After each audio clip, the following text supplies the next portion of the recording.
Imagine a little boy losing his mother at 5, growing up with a cruel stepmother, and facing a world so harsh it could break anyone. Yet somehow, he went on to become one of Hollywood's most beloved stars. This is James Garner's story. And if you've followed Hollywood over the years, stay until the end. You'll be amazed by a secret from back then. It's nothing like you think. James Garner wasn't born into luxury. He was born James Scott Bumgarner on April 7th, 1928, in Norman, Oklahoma. And from the very beginning, life was ruthless. At 5 years old, he lost his mother, a loss so profound it left a shadow over his childhood. His father remarried, but Garner's stepmother was harsh and unkind. Every day felt like a test of endurance. Then came the Great Depression. Money was scarce. Jobs were scarce. And security, forget about it. James, the youngest of 3 boys, had to grow up fast, much faster than any child should. He learned early that life wouldn't wait for him, that hardship was the rule, not the exception. By the time he reached his teenage years, he had already experienced more loss, fear, and struggle than most people do in a lifetime. He left high school before graduating, drifting through odd jobs, from pumping gas to modeling. And yet, through all of this, he developed something invaluable: resilience, grit, and a quiet determination to survive and shine, no matter what the world threw at him. But the story doesn't end there. In fact, what came next would push him even further, beyond what most could imagine. Before the cameras, before the fame, James Garner was a soldier. He joined the Merchant Marines and later served in the Korean War. Imagine that. A young man, barely out of his teens, facing a war he didn't choose, facing bullets, chaos, and near-death experiences.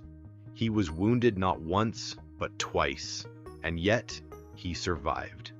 Twice awarded the Purple Heart, Garner returned home a different man, stronger, tougher, and with a quiet courage that would carry him for the rest of his life.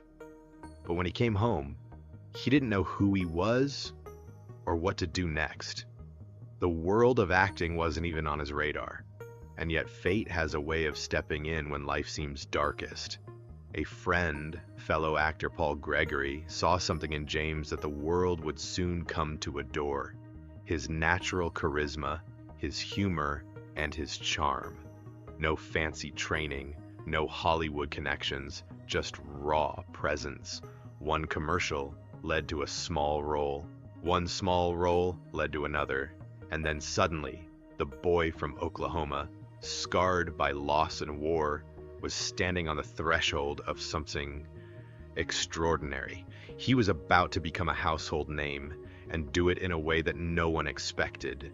But even as doors opened, the boy who survived tragedy would carry those scars, shaping every choice, every role, every moment on screen.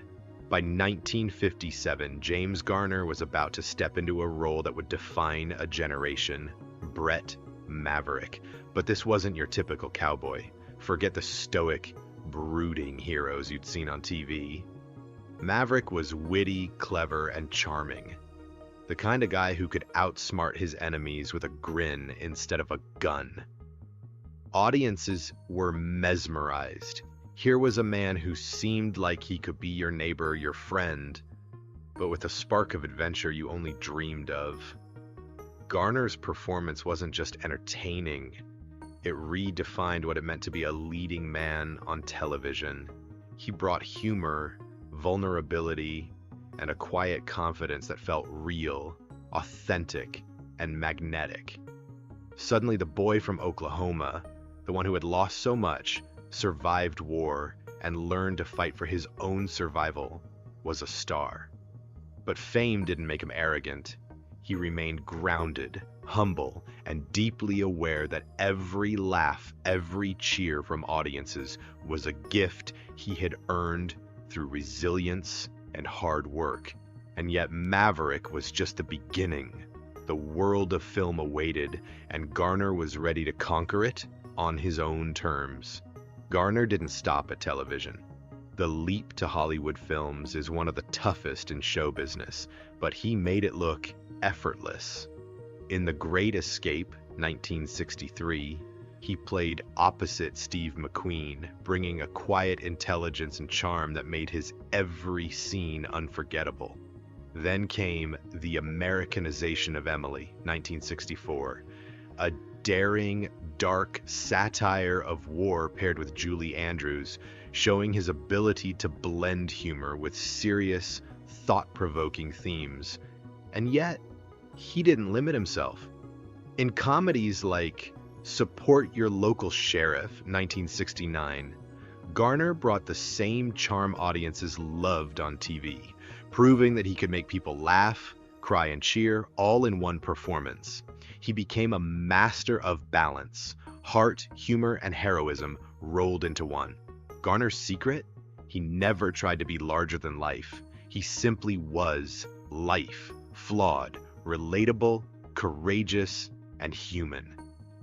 That authenticity made him unforgettable, and it's why decades later, audiences still remember him not just as a star, but as someone who felt like family. But behind the laughs and charm, a more private story was unfolding, one that would show just how loyal and devoted this man truly was. In 1956, James Garner met Lois Clark at a political rally, and it was instant, like two worlds colliding in perfect harmony.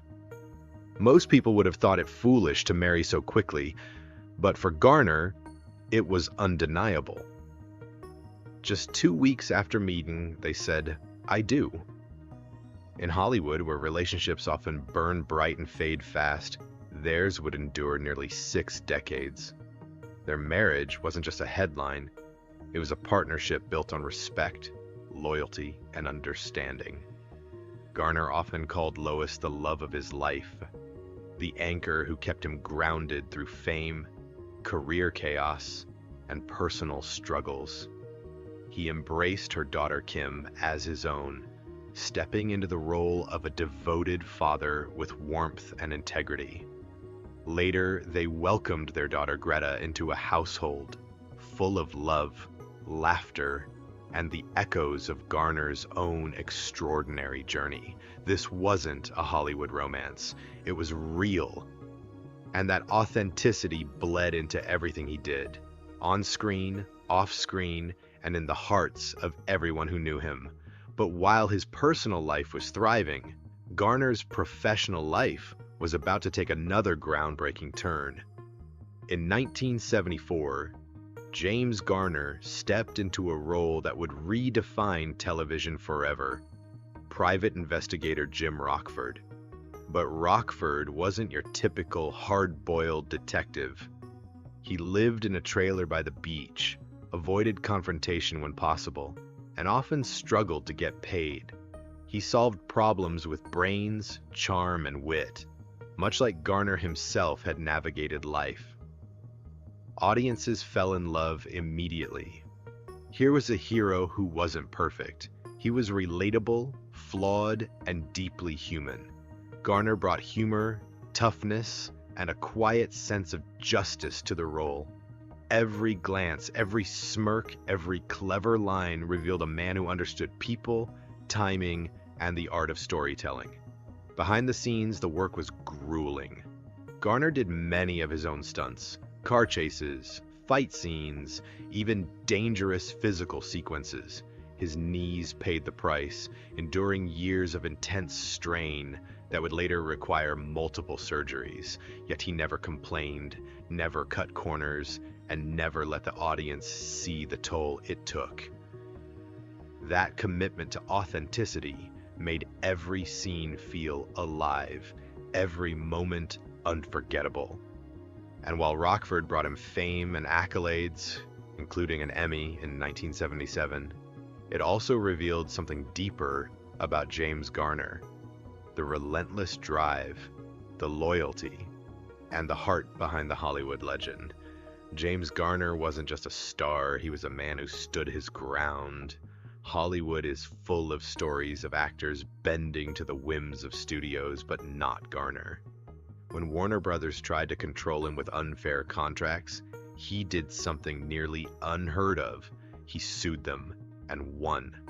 That courage made headlines, but more importantly, it reflected his character, principled, determined, and unwilling to compromise his dignity. Off-screen, he was just as remarkable.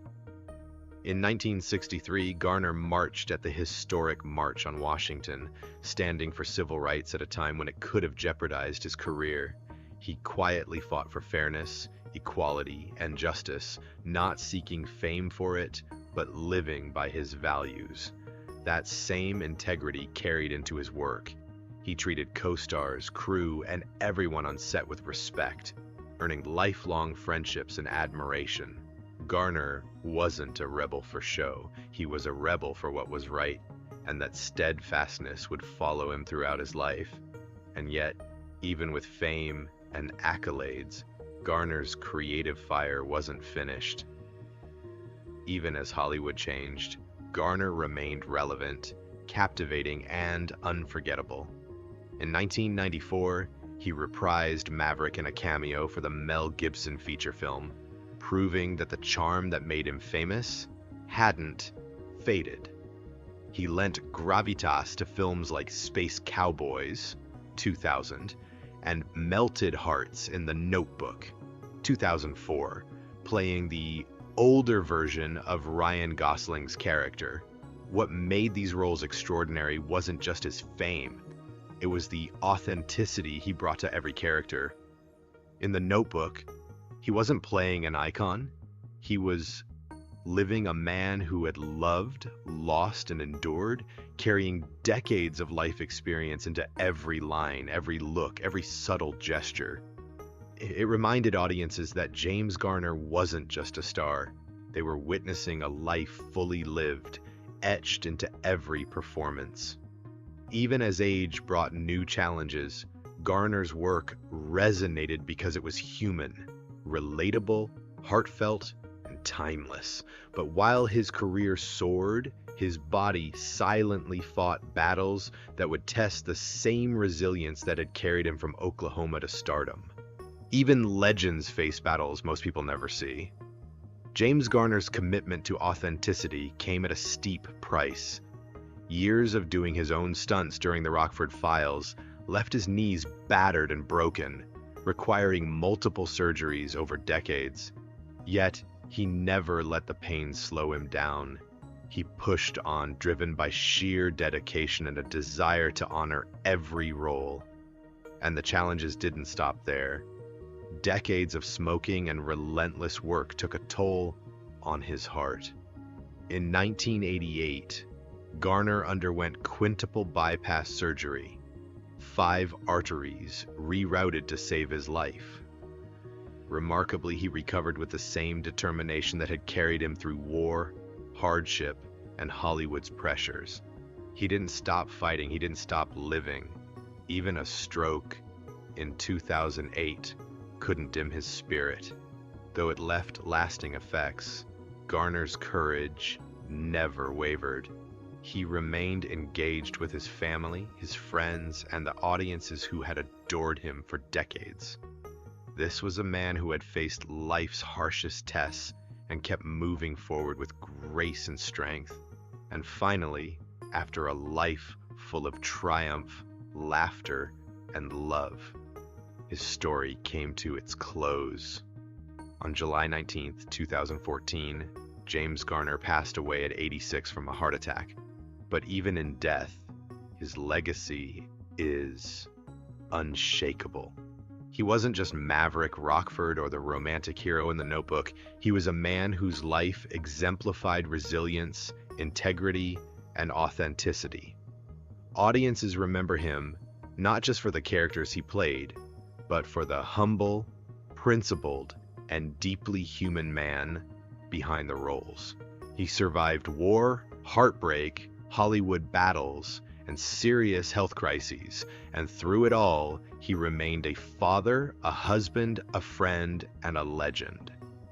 James Garner's story reminds us that true heroism isn't always about fame or spectacle.